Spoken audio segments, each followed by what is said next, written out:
لله نحمده ونستعينه ونستغفره ونعوذ بالله من شرور أنفسنا وسيئات أعمالنا من يهده الله فلا مضل له ومن يضلل فلا هادي له وأشهد أن لا إله إلا الله وحده لا شريك له وأشهد أن محمدا عبده ورسوله أما بعد فإن خير الحديث كتاب الله وخير الهدي هدي محمد صلى الله عليه وسلم وشر الأمور محدثاتها وكل محدثة بدعة وكل بدعة ضلالة وكل ضلالة في النار فأعوذ بالله السميع العليم من الشيطان الرجيم بسم الله الرحمن الرحيم ألا لله الدين الخالص والذين اتخذوا من دونه أولياء ما نعبدهم إلا ليقربونا إلى الله زلفى إن الله يحكم بينهم فيما هم فيه يختلفون ان اللہ لا یہدی من هو کاذب کفار۔ محترم حاضرین، اللہ رب العالمین کے حمد و ثنا اور اس کے پیارے حبیب جناب محمد رسول اللہ صلی اللہ علیہ وسلم پر انگنت بے شمار لا تعداد درود السلام کے بعد قواعد اربع کا یہ ہفتہ واری چھٹا درس ہے، جس کے اندر ہم اور آپ انشاءاللہ دوسرا قاعدہ پڑھیں گے اور اس کو سمجھیں گے۔ پہلا قاعدہ ہم اور آپ نے پڑھا اور جانا کہ وہ کفار اور مشرکین جن سے آپ صلی اللہ علیہ وسلم نے قتال کیا تھا وہ توحید کی ایک قسم کو مانتے تھے، یعنی وہ آدھے توحید کے اقراری تھے۔ وہ اللہ رب العالمین کو اپنا خالق، مالک، رازق اور تمام کائنات کا مدبر مانتے تھے، اور مارنے والا اور زندگی دینے والا بھی مانتے تھے اللہ رب العالمین کو، اور یہ بھی عقیدہ رکھتے تھے کہ رزق دینے والا اللہ رب العالمین ہے، بارش برسانے والا اللہ رب العالمین ہے، مارنے اور جلانے کا اختیار صرف رب العالمین کے پاس ہے، کائنات کے اندر سارا نظام چلانے والا اللہ رب العالمین ہے۔ یہ سب عقیدہ رکھنے کے باوجود اللہ کے رسول صلی اللہ علیہ وسلم نے ان سے قتال کیا، اور اس چیز نے ان کو اسلام میں داخل نہیں کیا، کیونکہ یہ اقرار کرنے کے ساتھ ساتھ وہ عبادت میں اللہ کے ساتھ دوسروں کو بھی پکارا کرتے تھے، دوسروں کو پکارا کرتے تھے، شریک کرتے تھے۔ تو کیا کہتے تھے؟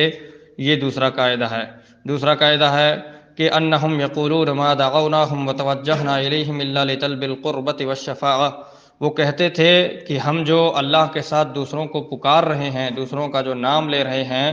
تو اس کا ریزن اور اس کا سبب اور وجہ بتلاتے تھے کہ ما دعوناہم وتوجہنا الیہم، ہم ان سے دعا اس لیے کر رہے ہیں یا ہم ان کی طرف متوجہ اس لیے ہو رہے ہیں کہ تاکہ یہ ہمیں اللہ رب العالمین کے قریب کر دیں، ہم اللہ رب العالمین کے قریب ہو جائیں، ان سے دعا کر کے ان کو اپنی طرف متوجہ کر کے ہم اللہ رب العالمین کے قریب ہونا چاہتے ہیں، اللہ کا قرب حاصل کرنا چاہتے ہیں۔ اور دوسری بات یہ ہے کہ یہ ہماری اللہ کے یہاں سفارش کریں گے، اگر ہم ان کے قریب ہو گئے، اللہ کے قریب ہو گئے،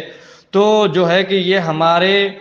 لیے اللہ رب العالمین کے یہاں وکیل اور سفارشی بن جائیں گے، اور اللہ کی عدالت میں ہمیں جو ہے چھڑا لیں گے۔ یہ عقیدہ اور یہ نظریہ رکھ کر کے وہ جو ہے غیر اللہ کو شریک کرتے تھے اللہ کے ساتھ، یعنی اللہ کے علاوہ دوسروں کو جو ہے اللہ کے ساتھ ملاتے تھے، شریک کرتے تھے۔ اچھا، وہ تقرب حاصل کرنے کے لیے، قریب ہونے کے لیے پکارتے تھے، اس کی دلیل کیا ہے؟ کوئی کہہ سکتا ہے کہ مولانا آپ کیسے کہہ رہے ہیں کہ مشرکین جو ہے اللہ کے ساتھ دوسروں کو پکارا کرتے تھے تو اللہ کے قریب ہونا چاہتے تھے، اس کی آپ کے پاس دلیل کیا ہے؟ سورہ زمر کی مشہور آیت ہے، آیت نمبر 3 ہے، شروع میں ہی سورہ زمر کے اندر اللہ رب العالمین نے بیان فرمایا ہے۔ اللہ رب العالمین کہتا ہے کہ الا للہ الدین الخالص، خبردار سارا کا سارا دین صرف اور صرف اللہ رب العالمین کے لیے ہے۔ اور اس سے پہلے بھی جو ہے یہ بات گزر چکی ہے پہلے درس میں، اس سے پہلے والے درس میں، کہ دین خالص اللہ کے لیے ہونا چاہیے، اور دین کا جو اہم دار و مدار ہے وہ جو ہے عبادت کے اوپر ہے، اور عبادت کا دار و مدار جو ہے وہ دعا کے اوپر ہے۔ عبادت کا مغز اور نچوڑ پکارنا، نفع و نقصان کا مالک سمجھنا، اور دعا کی دونوں قسمیں کہ انسان اللہ کی تعریف کرے یا اللہ سے کچھ مانگے، دونوں صورتوں میں وہ دعا ہوتی ہے۔ الا للہ الدین الخالص، مخلص دین صرف اور صرف اللہ رب العالمین کے لیے ہے۔ والذین اتخذوا من دونہ اولیاء ما نعبدهم الا ليقربونا الى اللہ زلفا، جو لوگ اللہ کے ساتھ دوسروں کو ولی بناتے ہیں، اللہ کے ساتھ دوسروں کو ولی بناتے ہیں یا اللہ کو چھوڑ کر کے دوسروں کو ولی بناتے ہیں، والذین اتخذوا من دونہ، وہ لوگ جنہوں نے بنایا، والذین اتخذوا، وہ لوگ لفظی ترجمہ کر رہا ہوں میں، وہ لوگ جنہوں نے اتخذوا بنایا، من دونہ اللہ کو چھوڑ کر کے، اولیاء ولی بنائے، ولی کی جمع یعنی پلورل جو ہے اولیاء، جو لوگ اللہ کو چھوڑ کر کے دوسروں کو ولی بناتے ہیں، ما نعبدہم، وہ کہتے کیا ہے، ہم ان کی عبادت نہیں کرتے ہیں، الا مگر اس لیے، یعنی عبادت کیوں کر رہے ہیں اس کو ثابت کر رہے ہیں کہ لیقربونا الی اللہ زلفا، تاکہ وہ ہمیں اللہ رب العالمین کے قریب کر دیں، تاکہ ہم اللہ کے نزدیک ہو جائیں،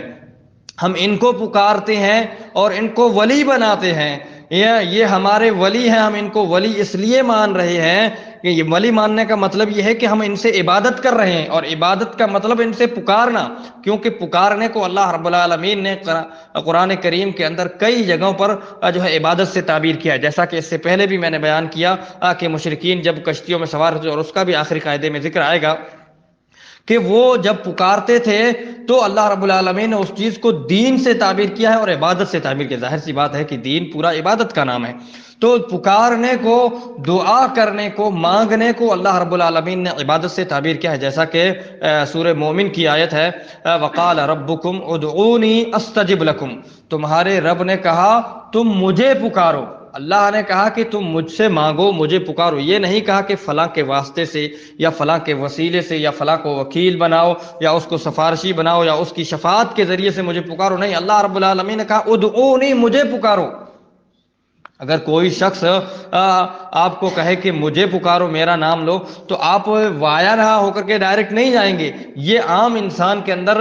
جو ہے ایک چھوٹے سے چھوٹے انسان جس کے پاس عقل ہوتی ہے وہ اس بات کو سمجھتا ہے اور مانتا ہے کہ جب کوئی انسان کہتا ہے کہ مجھے پکارو یا مجھے دو، تو آپ اس کو وایا نہیں دیتے ہیں وہ چیز، یا اس کو کسی اور کا سفارشی اور وکیل بنا کر کے اس کو وہ چیز نہیں دیتے ہیں، بلکہ آپ جب جس سے مخاطب ہو رہے ہوتے ہیں اس کو ڈائریکٹلی آپ وہ چیز عطا کرتے ہیں یا اس سے وہ ڈائریکٹ چیز مانگتے ہیں۔ تو وہ لوگ، اللہ رب العالمین نے فرمایا کہ وقال ربکم ادعونی استجب لکم، تمہارے رب نے کہا تم مجھے پکارو، اور پکارو گے تو میرے یہاں مایوس نہیں ہوگے، محروم نہیں ہوگے، بلکہ ادعونی استجب لکم، میں تمہاری دعا کو سنوں گا، تمہاری پکار کو قبول کروں گا، ان الذین یستکبرون عن عبادتی، یہ پوری ایک ہی آیت ہے، ایسا نہیں ہے کہ یہاں پر آیت ختم ہو جاتی ہے اور دوسری آیت شروع ہوتی ہے، بلکہ ایک ہی، اگر دوسری آیت بھی شروع ہوتی تو ایک ہی ضمن میں اللہ رب العالمین نے باتیں بیان کی ہیں، لیکن یہاں تو اسی آیت کے اندر اللہ رب العالمین نے ذکر کیا ہے، وقال ربکم ادعونی استجب لکم ان الذین یستکبرون عن عبادتی، جو لوگ میری عبادت سے منہ موڑتے ہیں، یہاں عبادت سے مراد کیا ہے؟ نماز مراد ہے، روزہ مراد ہے، زکوٰۃ مراد ہے، حج مراد ہے، یا کوئی اور قرآن کی تلاوت مراد ہے؟ یہاں عبادت سے مراد کیا ہے؟ اللہ رب العالمین نے کہا جو میری عبادت سے منہ موڑتے ہیں، یہاں عبادت سے مراد صرف اور صرف دعا ہے، کیونکہ اللہ رب العالمین نے دعا کو ذکر کیا ہے، وقال ربکم ادعونی استجب لکم، تمہارے رب نے کہا تم مجھے پکارو، میں تمہاری دعا کو سنوں گا، قبول کروں گا، ان الذین یستکبرون عن عبادتی، وہ لوگ جو میری عبادت سے منہ موڑتے ہیں، اعراض کرتے ہیں، سیدخلون جہنم داخرین، وہ جہنم میں داخل ہوں گے، اور صرف داخل نہیں ہوں گے بلکہ داخرین، ذلیل اور رسوا ہو کر کے، سیدخلون جہنم، وہ جہنم میں داخل ہوں گے، داخرین، ذلیل اور رسوا ہو کر کے، خوار ہو کر کے، نسأل اللہ السلامۃ والعافیہ، اللہ رب العالمین ہم اور آپ سب کی حفاظت فرمائے۔ تو میرے بھائیو، اللہ رب العالمین نے خود کو ڈائریکٹ پکارنے کے لیے کہا ہے، اور نہ پکارنے والوں کو کہا کہ وہ جو نہیں پکار رہے ہیں وہ میری عبادت سے منہ موڑ رہے ہیں۔ اللہ سے نہ پکارنا عبادت سے منہ موڑنا ہے۔ کتنی اہم اور جامع بات اللہ رب العالمین نے بیان فرمائی ہے، غور کرنے کی بات ہے۔ اللہ رب العالمین نے یہ نہیں کہا کہ تم دوسروں کو پکار رہے ہو تو میری عبادت سے منہ موڑ رہے ہو، بلکہ کہا جو میری عبادت سے منہ موڑ رہے ہیں، یعنی کوئی یہ بھی سمجھ لیتا ہے کہ مجھے مانگنے کی ضرورت نہیں ہے، نہ اللہ سے نہ کسی اور سے، اگر یہ بھی سمجھ لیتا ہے تو وہ بھی جو ہے مشرک بن جاتا ہے اور اللہ رب العالمین کے مالک اور خالق ہونے کے بارے میں جو ہے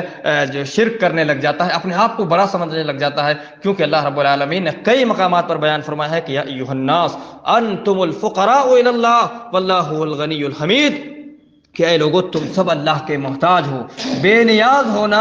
محتاج نہ ہونا، یہ صرف اللہ رب العالمین کی ذات ہے۔ انسان کتنا بھی بڑا بن جائے، کتنا بھی طاقتور بن جائے، کتنا بھی مالدار اور خوبصورت بن جائے، یا اس کے پاس دنیا کے کتنے بھی بڑے عہدے اور منصب آ جائیں، وہ اللہ رب العالمین کے بارے میں سوچ بھی نہیں سکتا ہے، اس کا تصور بھی نہیں کر سکتا ہے، مقابلہ کرنا تو دور کی بات ہے۔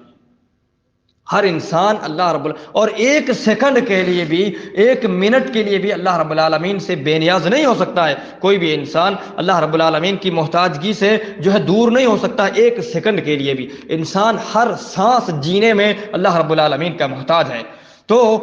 جو یہ سمجھتے ہیں کہ میری اللہ رب العالمین نے کہا کہ مجھے پکارنے کی ضرورت نہیں ہے، جو مجھے نہیں پکار رہے ہیں گویا کہ وہ مجھ سے نہ مانگ کر کے میری عبادت سے منہ موڑ رہے ہیں۔ اور اگر اللہ سے اگر یہ مفہوم ہے کہ انسان اللہ سے نہ مانگے تو عبادت کو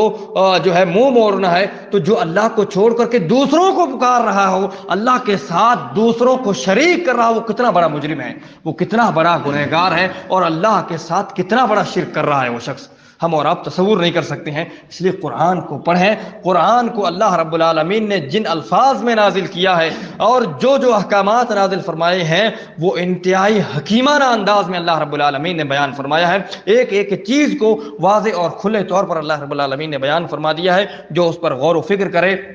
اس پر تدبر کرے، اور کبھی بھی کوئی شخص اس میں جو ہے ایک ذرہ برابر بھی نقص اور عیب نہیں نکال سکتا ہے۔ یہ اللہ رب العالمین کا کلام ہے، تنزیل من حکیم حمید، ایک حکمت والے کی طرف سے، ایسی ذات کی طرف سے نازل کرتا ہے جس کی اس پر تعریف کی جائے گی، کبھی بھی انسان جو ہے اس میں نقص اور کھوٹ اور عیب نہیں نکال سکتا ہے۔ تو اللہ رب العالمین کو پکارنا یہ عبادت ہے، اور نہ پکارنا یہ عبادت سے منہ موڑنا ہے۔ گویا کہ اللہ رب العالمین کو پکارنا یہ عبادت کرنا ہے۔ اب اس آیت کو جو سورہ زمر کی آیت نمبر 3 ہے، اب پھر سے اس آیت کا ترجمہ پڑھتے ہیں۔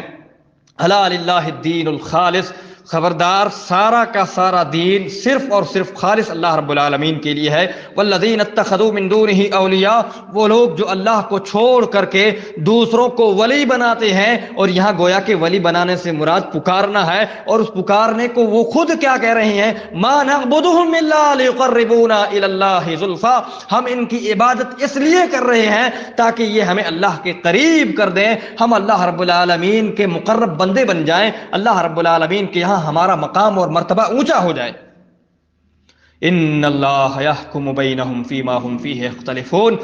جس چیز میں یہ اختلاف کر رہے ہیں دنیا کے اندر، دین کے معاملات میں لڑ اور جھگڑ رہے ہیں، اللہ رب العالمین فیصلہ کرے گا ان کے درمیان۔ ان اللہ لا یہدی من هو کاذب کفار، اللہ رب العالمین جھوٹے انسان کو اور ناشکرے انسان کو ہدایت نہیں دیتا۔ جو ہدایت کا طلبگار ہوتا ہے، جس کو ہدایت کی طلب ہوتی ہے، شوق ہوتا ہے، تڑپ ہوتی ہے، جو یہ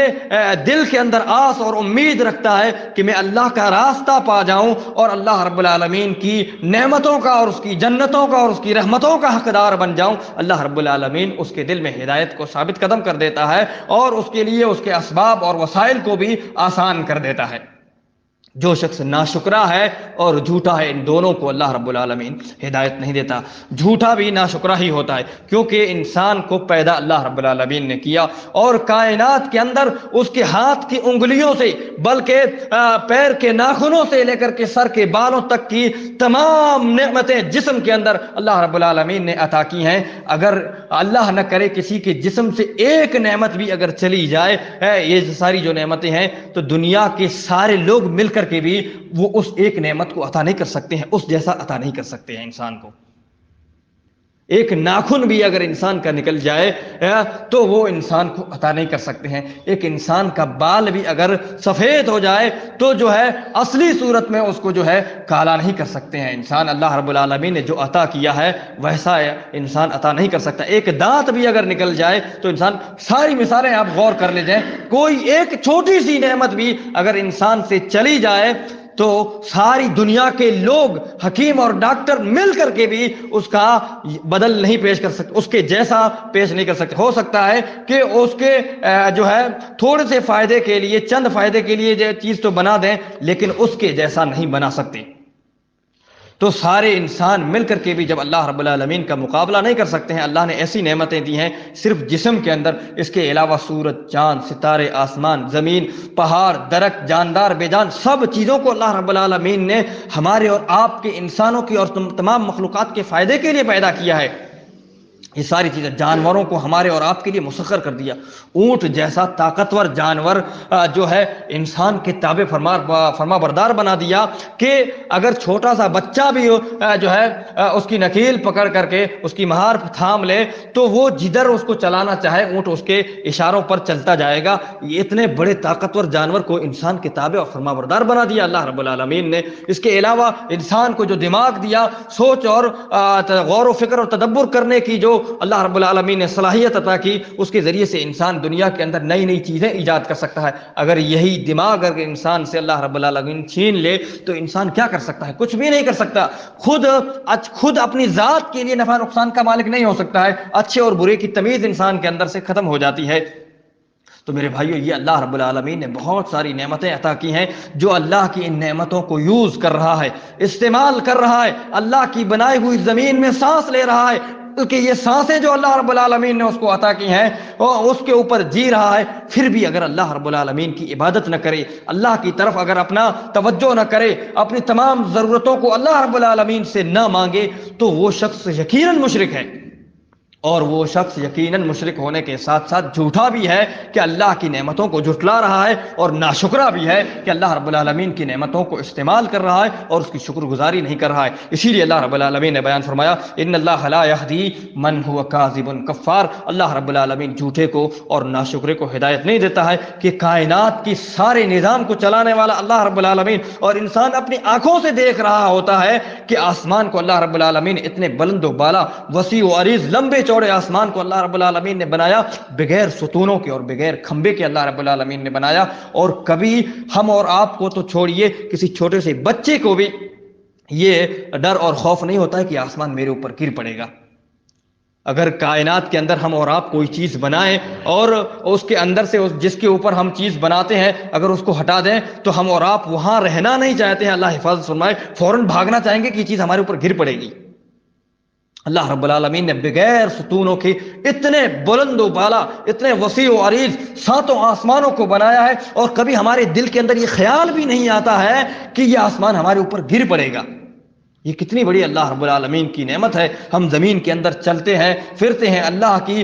پیدا کردہ روزیوں کو ہم اور آپ کھاتے ہیں، ہمارے جانور کھاتے ہیں، اور بہت ساری چیزیں اللہ رب العالمین نے عطا کی ہیں۔ سمندروں کو اللہ رب العالمین نے ہمارے اور آپ کے فائدے کے لیے پیدا کیا، ہواؤں کو اللہ رب العالمین نے ہمارے اور آپ کے فائدے کے لیے پیدا کیا، اور ہم اور آپ کو اور انسانوں کے ساتھ ساتھ جنوں کو بھی اللہ رب العالمین نے صرف اور صرف اپنی عبادت کے لیے پیدا کیا ہے، توحید کے لیے اللہ رب العالمین نے پیدا کیا ہے۔ اور انسانوں اور جنات کے علاوہ جتنی بھی مخلوقات ہیں سب کو تقریباً انسان کے فائدے کے لیے یا انسان اور جنات کے فائدے کے لیے اللہ رب العالمین نے اس کائنات میں جو ہے پیدا کیا۔ یہ اللہ رب العالمین کی نعمتیں ہیں۔ کسی نہ کسی واسطے سے، کسی نہ کسی وسیلے سے اس کے اندر انسان کا فائدہ ہے، چاہے دن ہو، چاہے رات ہو، چاہے سورج ہو، چاہے چاند ہو، چاہے ستارے ہوں، چاہے آسمان ہو، چاہے زمین ہو، چاہے پہاڑ ہو، کسی نہ کسی طریقے سے ان ساری چیزوں میں انسان کا یا دوسری مخلوقات کا فائدہ ہے۔ ان مخلوقات کے لیے اللہ رب العالمین نے ان چیزوں کو پیدا کیا ہے، لیکن انسان کو اور جنات کو صرف اور صرف اپنی عبادت کے لیے پیدا کیا۔ وما خلقت الجن والانس الا لیعبدون، انسانوں کو اور جنوں کو اللہ رب العالمین اپنی عبادت کے لیے بنایا۔ یہ کتنا بڑا شرف اور کتنا بڑا مقام اللہ رب العالمین نے عطا کیا کہ مخلوقات، ساری مخلوقات کو ہم اور آپ کے فائدے کے لیے پیدا کیا، اور ہم اور آپ کو اپنی ذات کے لیے اللہ رب العالمین نے پیدا کیا۔ انسان کا تعلق جتنا جو ہے بلند ذات سے ہوتا ہے دنیا کے اندر بھی، وہ اپنے آپ کو اتنا بڑا سمجھنے لگ جاتا ہے۔ کوئی اگر کسی بادشاہ کا، دنیا کے بادشاہ کا اگر وزیر ہوتا ہے یا اس کے یہاں اگر نوکری بھی، چپراسی کی نوکری بھی کرتا ہے، تو وہ اپنے آپ کو بڑا سمجھنے لگ جاتا ہے۔ کہ اس کا کنیکشن اس کے ساتھ ہے، اس کا ریلیشن شپ اس کے ساتھ ہے، اس کا تعلق اس کے ساتھ استوار ہو گیا ہے۔ اگر کوئی کسی کے یہاں رشتہ لگاتا ہے بڑے کے یہاں، تو وہ اس پر فخر محسوس کرتا ہے۔ ہم اور آپ کا تعلق اللہ رب العالمین کے ساتھ اللہ رب العالمین نے قائم کیا ہے کہ میں نے انسان اور جنوں کو اپنی عبادت کے لیے پیدا کیا ہے۔ انسان کے مقام اور مرتبے کو کتنا اللہ رب العالمین نے بلند کیا ہے، اشرف المخلوقات ہم اور آپ کو بنایا ہے۔ ہم اور آپ کو اس چیز کو سمجھنا ہے، اس کانسیپٹ کو دل کے اندر بیٹھا لینا ہے کہ اللہ رب العالمین نے ہم اور آپ کو تمام مخلوقات میں چن لیا ہے۔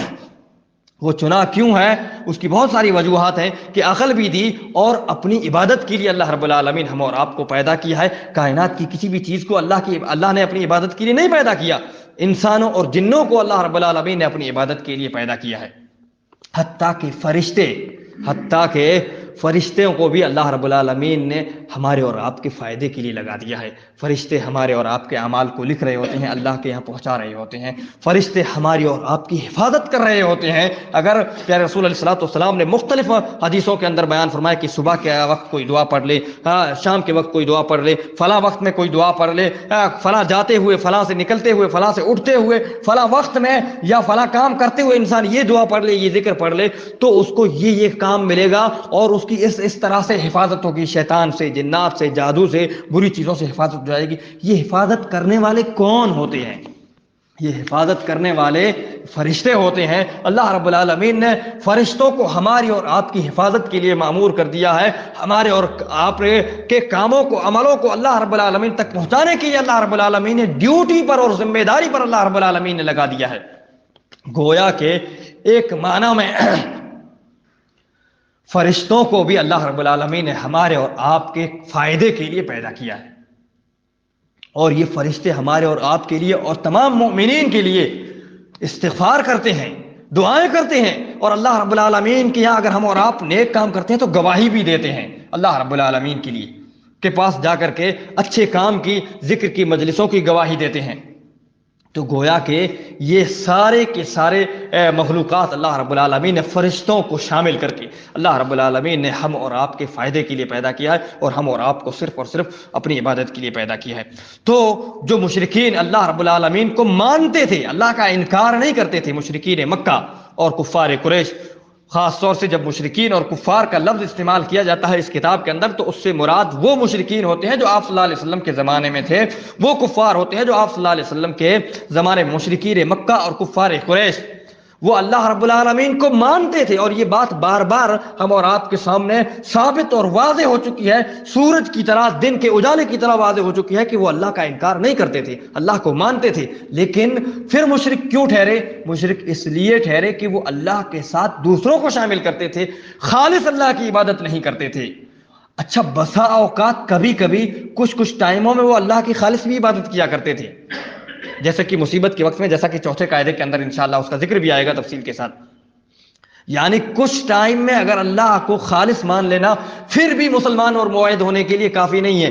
بلکہ آل ٹائم کے لیے، ہمیشہ کے لیے اللہ رب العالمین کو اکیلا عبادت کے اندر واحد اور یکتا اور بے مثل مان لینا، یہ ایک مومن کی اور موحد کی نشانی ہے کہ وہ زندگی کے ہر موڑ پر، چاہے خوشی ہو، چاہے غمی ہو، چاہے دن ہو، چاہے رات ہو، چاہے صبح ہو، چاہے شام ہو، ہر انسان ہر وقت کے اندر، زندگی کے ہر مرحلے میں، بڑھاپے میں، جوانی میں، زندگی کے تمام مراحل میں اللہ رب العالمین کو اکیلا مانے، ہر حالت میں، ہر کنڈیشن اور ہر سچویشن کے اندر اللہ رب العالمین کو عبادت کے اندر اکیلا مانے، اللہ کے ساتھ کسی کو کبھی بھی شریک نہ کرے، تب جا کر کے انسان موحد اور مومن ٹھہرتا ہے۔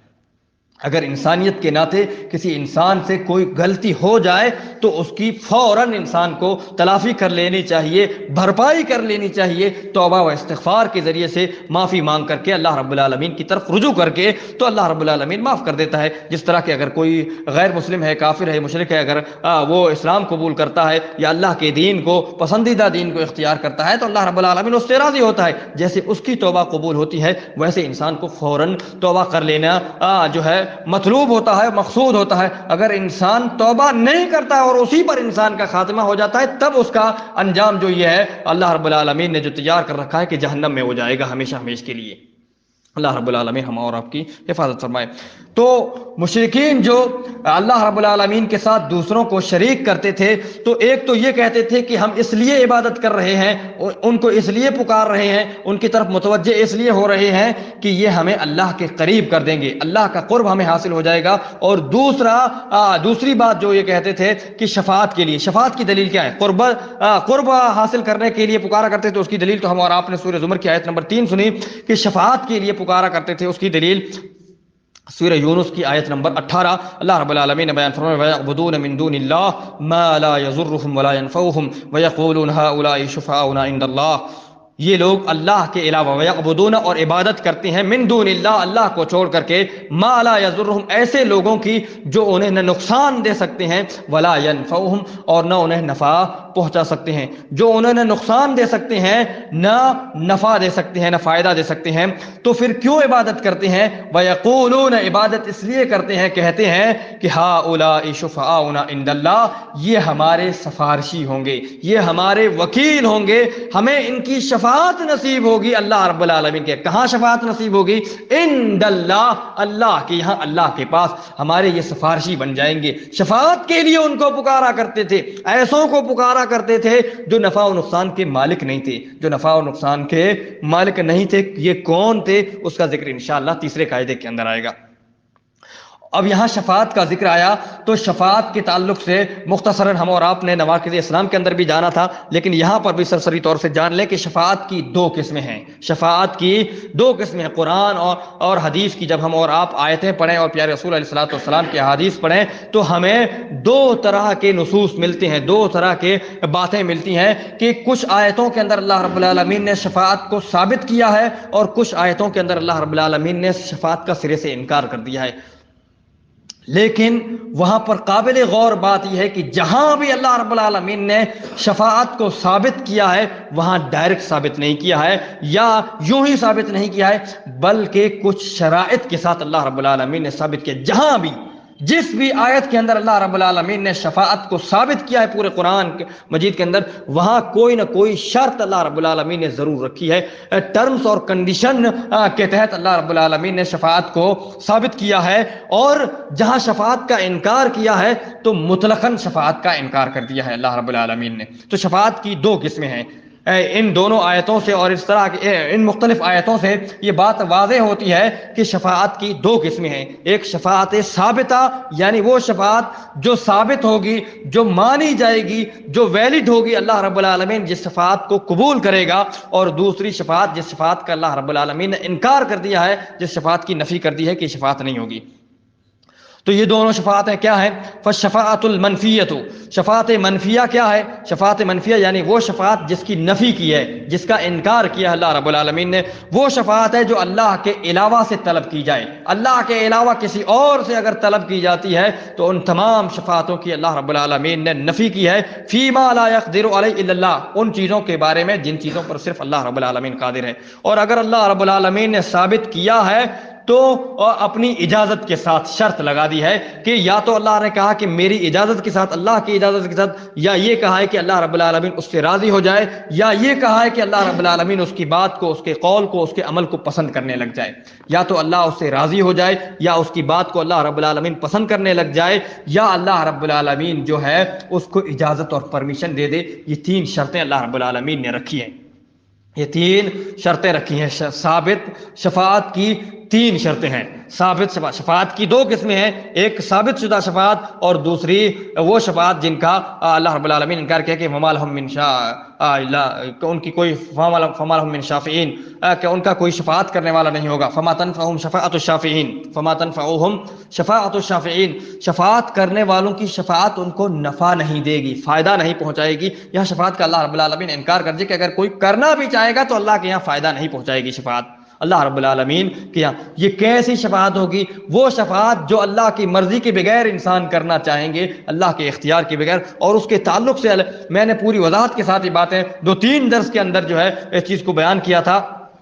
کہ انبیاء شفاعت کریں گے اولیاء بھی شفاعت کریں گے، شہداء بھی شفاعت کریں گے، نیک سارے لوگ بھی شفاعت کریں گے، ہو سکتا ہے فرشتے بھی شفاعت کریں، لیکن یہ سارے لوگوں کی شفاعتیں مختلف قسمیں ہیں۔ یہ سارے لوگوں کی شفاعت یعنی لوگوں کی شفاعت کے اعتبار سے یہ ثابت شفاعت میں آتی ہیں سب قسمیں، کہ انبیاء کی شفاعت ایک قسم، شہیدوں کی شفاعت ایک قسم، نیک لوگوں کی شفاعت ایک قسم، فرشتوں کی شفاعت ایک قسم۔ یہ ساری شفاعتیں ثابت شدہ شفاعت کی قسمیں ہیں، کیٹیگریاں، یعنی اس کے درجات اور اس کے لیولز۔ تو یہ جو شفاعتیں ہیں ان ساری شفاعتوں میں کہیں بھی اللہ رب العالمین نے یا پیارے رسول علیہ الصلوۃ والسلام نے یہ نہیں فرمایا ہے کہ وہ ڈائریکٹلی اللہ رب العالمین کے یہاں جا کر کے شفاعت کر لیں گے، بلکہ پہلے جائیں گے تو اللہ رب العالمین سے اجازت طلب کریں گے۔ حتیٰ کہ دنیا میں اگر اللہ رب العالمین نے کسی نبی کو اختیار بھی دے دیا ہے کہ میں نے آپ کو یہ شفاعت عطا کی، میں نے آپ کو یہ شفاعت عطا کی، یہ آپ شفاعت ایسی کر سکتے ہیں، دنیا میں اللہ رب العالمین نے ان کے حوالے کر دی، پھر بھی قیامت کے دن جب وہ شفاعت کریں گے تو اس شفاعت کرنے سے پہلے اللہ رب العالمین سے اجازت طلب کریں گے، اللہ رب العالمین سے اجازت طلب کریں گے۔ اتنا اللہ رب العالمین نے شفاعت کے مسئلے کو واضح اور کلیئر بیان فرمایا ہے۔ تو شفاعت جو اللہ، جس پر اللہ قادر ہے، اس شفاعت کو اگر انسان اللہ کے علاوہ اللہ کی مرضی کے بغیر کسی سے طلب کرتا ہے تو یہ شفاعت منفیہ ہے، اور ایسا کرنے والا جو ہے مشرک ہے۔ اور اس کی دلیل کیا ہے؟ اس کی دلیل اللہ رب العالمین کا یہ قول، یا ایھا الذین آمنوا انفقوا مما رزقناکم من قبل ان یأتی یوم لا بیع فیہ ولا خلہ ولا شفاعہ والکافرون هم الظالمون۔ اے ایمان والو، اپنے اس رزق کو جس کو اللہ رب العالمین نے تمہیں رزق دیا ہے اس کو اللہ کے راستے میں خرچ کرو۔ اللہ نے جو تمہیں رزق دیا ہے اس رزق کو جو ہے خرچ کرو اے مومنو، قبل اس کے کہ تمہارے پاس وہ دن آ جائے جس دن کے اندر تین چیزیں نہیں ہوں گی، جس دن کے اندر تین چیزوں کا انکار کیا اللہ رب العالمین۔ کیا حکم دیا؟ مومنوں کو حکم دیا، اور کہا کیا حکم دیا مومنوں کو؟ کہ اپنے مال کو جو اللہ نے رزق دیا ہے، اللہ نے کہا جو ہم نے تم کو رزق دیا ہے اس کو خرچ کرو اس دن کے آنے سے پہلے جس دن میں تین چیزیں نہیں ہوں گی۔ کون سی تین چیزیں نہیں ہوں گی؟ لا بیع فیہ، جس کے اندر تجارت نہیں ہوگی، کاروبار نہیں ہوگا کہ تم کچھ دے کر کے کسی چیز کے عوض میں۔ دنیا کے اندر کاروبار کا کانسیپٹ کیا ہے کہ انسان روپیہ دے کر کے سامان خریدتا ہے یا سامان دے کر کے دوسرا سامان خریدتا ہے،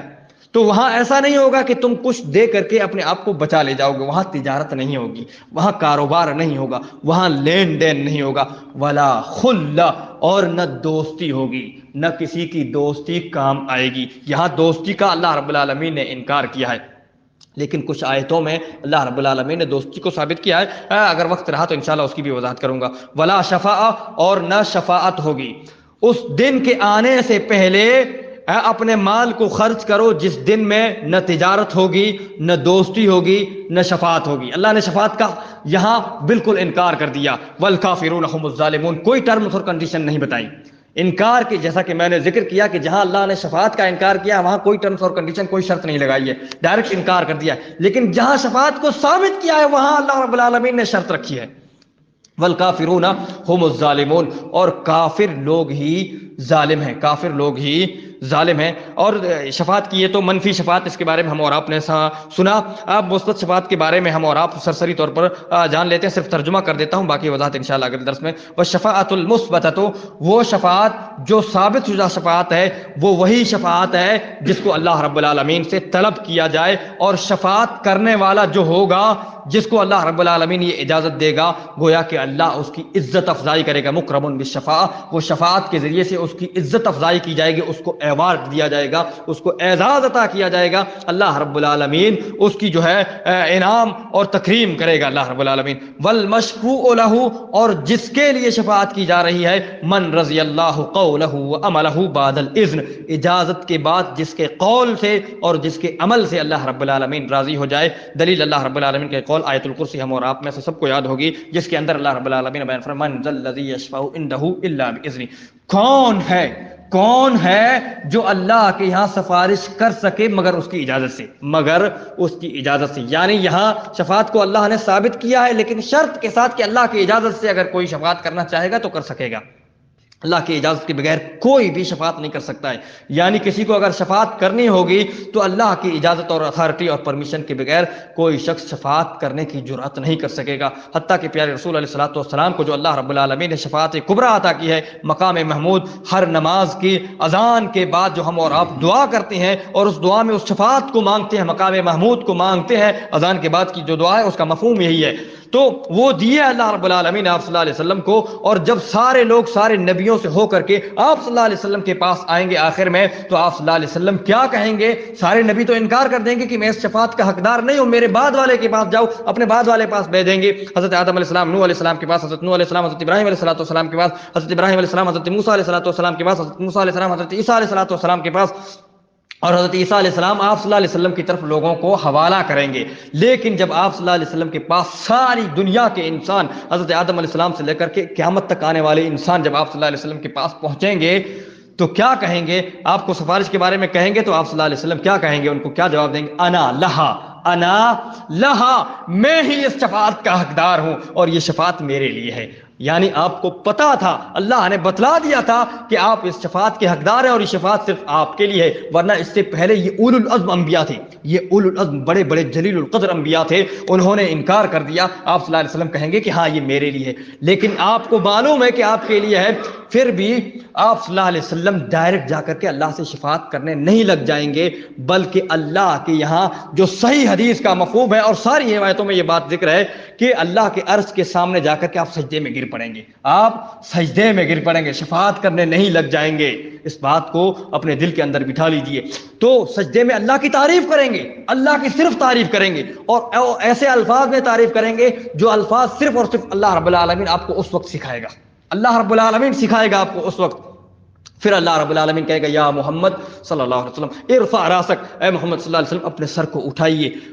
قل یسمع، بات کہیے آپ کی بات سنی جائے گی. وشفع تشفع، وصل توتا، اور مانگیے دیے جاؤ گے، عطا کیے جاؤ گے. وشفع تشفع، اور شفاعت کیجئے، شفاعت قبول کی جائے گی. اب اللہ رب العالمین اجازت دے رہا ہے، خود سے سامنے سے کہہ رہا ہے. پھر بھی آپ صلی اللہ علیہ وسلم اللہ کی تعریف کریں گے، شفاعت ڈائریکٹ کرنے نہیں لگ جائیں گے. سر اٹھانے کا، سجدے میں تو اللہ کی تعریف کریں گے ہی، لیکن سجدے سے اٹھنے کے بعد جب اللہ رب العالمین سامنے سے کہے گا کہ آپ شفاعت کیجئے، مانگیے، آپ کو دیا جائے گا، تب بھی ڈائریکٹ آپ شفاعت نہیں کریں گے. صحیح حدیث کو پڑھیے، صحیح بخاری کی روایت کے الفاظ اور صحیح مسلم کی روایت کے الفاظ ہیں. آپ صلی اللہ علیہ وسلم پھر اللہ کی تعریف کریں گے اور پھر امت کے بارے میں کہیں گے. تو میرے بھائیوں، وہ شفاعت جو اللہ نے آپ کو دے دی ہے اور آپ کو بھی پتا ہے کہ اللہ نے مجھے دی ہے، پھر بھی ڈائریکٹ آپ شفاعت نہیں کریں گے. کتنا شفاعت کے بارے میں کلیئر طور سے قرآن و حدیث کے اندر بیان فرما دیا گیا ہے. تو ہم اور آپ اگر کسی کو اپنا وکیل بنا لیں، چاہے وہ کتنا بھی بڑا نیک کیوں نہ ہو، اللہ کے رسول سے تو بڑا نہیں ہو سکتا نا، کتنا بھی انسان بڑا ہو جائے، اور اگر مانتے ہیں تو کافر ہو جائیں گے. اگر کسی کو اللہ کے رسول سے بڑا مانتے ہیں تو کافر ہو جائیں گے. اللہ کے رسول سے بڑا نہیں ہے تو ہم اور آپ کیسے، جس کو اللہ نے نہیں بنایا ہے اور اس کو پتا بھی نہیں ہے کہ میں اللہ کے یہاں سفارش کروں گا بھی کہ نہیں، کہ اللہ میری سفارش کو قبول کرے گا بھی نہیں، اس کو ہم اور آپ اگر مان لیں اور اسی پر ڈیپینڈنٹ ہو جائیں، بھروسہ کر کے بیٹھ جائیں، ہم اور آپ کتنے بیوقوف ہیں، ہم اور آپ کتنے جاہل اور نادان ہیں کہ کسی ایرے گہرے نتھو خیرے کو جو ہے اپنا سفارشی اور وکیل بنا لیں اور اسی پر بھروسہ کر کے بیٹھ جائیں. نہ نماز کا پتہ، نہ توحید کا پتہ، نہ عبادت کا پتہ. اللہ رب العالمین ہماری اور آپ کی حفاظت فرمائے. اللہ رب العالمین ہمیں کہنے اور سننے سے زیادہ عمل کرنے کی توفیق نصیب فرمائے. ہمیں جب تک زندہ رکھے تو اسلام پر، ایمان پر، اعمال صالحہ پر زندہ رکھے، توحید پر قائم اور دائم رکھے. اللہ رب العالمین جب ہمارا خاتمہ فرمائے تو ایمان بالخیر پر خاتمہ فرمائے، ہدایت پر خاتمہ فرمائے. آمین. تقبل یا رب العالمین. اقول قولی ھذا واستغفر اللہ لی ولکم سائر المسلمین من کل ذنب فاستغفروہ انہ هو الغفور الرحیم. السلام علیکم ورحمۃ اللہ وبرکاتہ.